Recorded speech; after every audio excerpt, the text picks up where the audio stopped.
Like Psalm 111, Psalm 112 is a call to praise. Many have noticed how Psalms 111 through 117 seem to fit together as a unit, and it's easy to see why.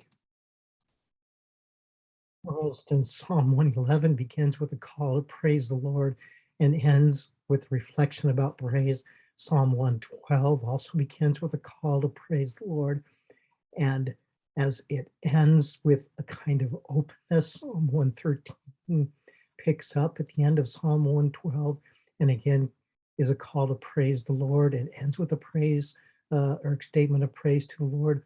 Then Psalm 114 is a reflection on how uh, God took his people Israel into the land that he promised them. Psalm 115 picks up on that idea and recognizes it's important to praise the Lord because of his faithfulness in keeping true to his covenant that he would take his people to a promised land, and that it ends with a call to praise.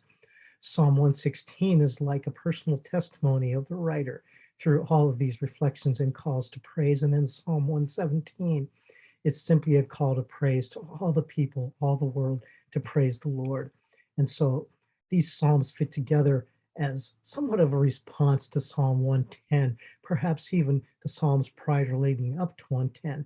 For in Psalm 110, David expresses an amazing reflection about the Lord's choosing the Messiah to come to be the one uh, who would be exalted and who would represent his righteousness as an eternal king. Significantly, this psalm draws on so many previous psalms, truths that have been declared through those psalms as they feed into this one, while also anticipating psalms to come that we have not yet even looked at, and also looking towards New Testament uses and references to this psalm.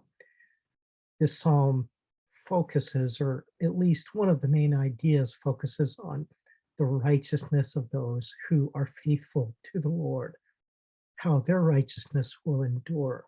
And so, whereas Psalm 111 talks about the Lord's righteousness and how his righteousness will endure forever, interestingly, this psalm says that those who are faithful, who keep the Lord's commands and follow his will, their righteousness will endure forever.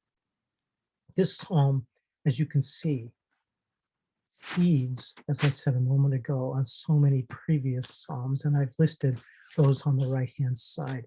If you have a study Bible, you can look up these, or you will see cross references to these psalms. And so I'm not pulling these just out of my own memory because they are easy to forget and not realize that they are there. So fortunately, the study Bible that I'm using over here on the left-hand side has pointed out these psalms, and in so doing, I make them available and encourage you to look up these scriptures, not only the Psalms, but the other scriptures, to see how they fit within the larger scope of God's revelation.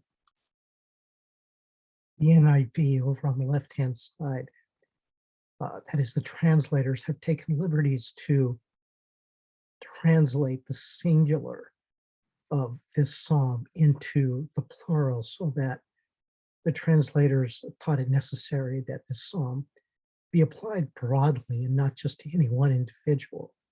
I want to suggest that the ESV in this case has captured the essence of what this psalm ultimately is trying to say. Over on the right hand side, you can see how I've highlighted the singular uses of this person, and that is how the original language, the Hebrew text, actually reads rather than the plural as translated over on the left hand side. And together they give us a picture of what is happening. But as you look at Psalm 112 and consider that this psalm is talking about the man in contrast to the wicked one, there's only one person who fits the qualities, who genuinely and consistently and righteously has met the demands, the qualities, the standards that Psalm 112 expresses. For as we read Psalm 112, if we're honest, we believers in Jesus Christ, we'll realize that even though we've tried to live up to these standards, some of us probably have met some of them more than others, yet we fall continuously short. And It is an example of how we can live in faith, expressing such confidence because Jesus Christ, the righteous one, is the only one who is able to pray this prayer with complete integrity.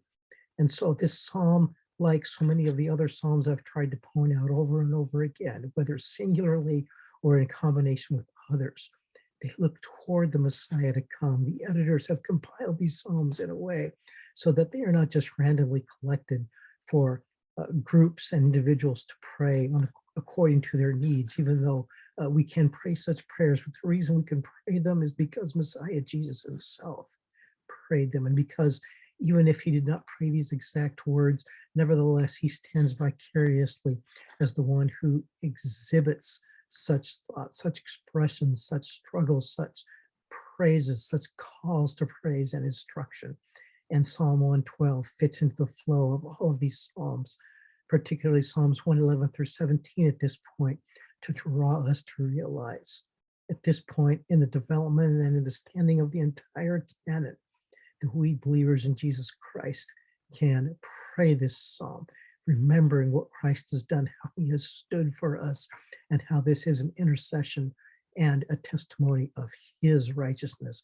And because of that, we can pray and meditate and hold on to such psalms with confidence, not looking to ourselves as having achieved the perfection that this and other psalms communicate, but that we can hold on to them, appreciating that Messiah Jesus himself is the one who, with righteousness, expresses such perfection.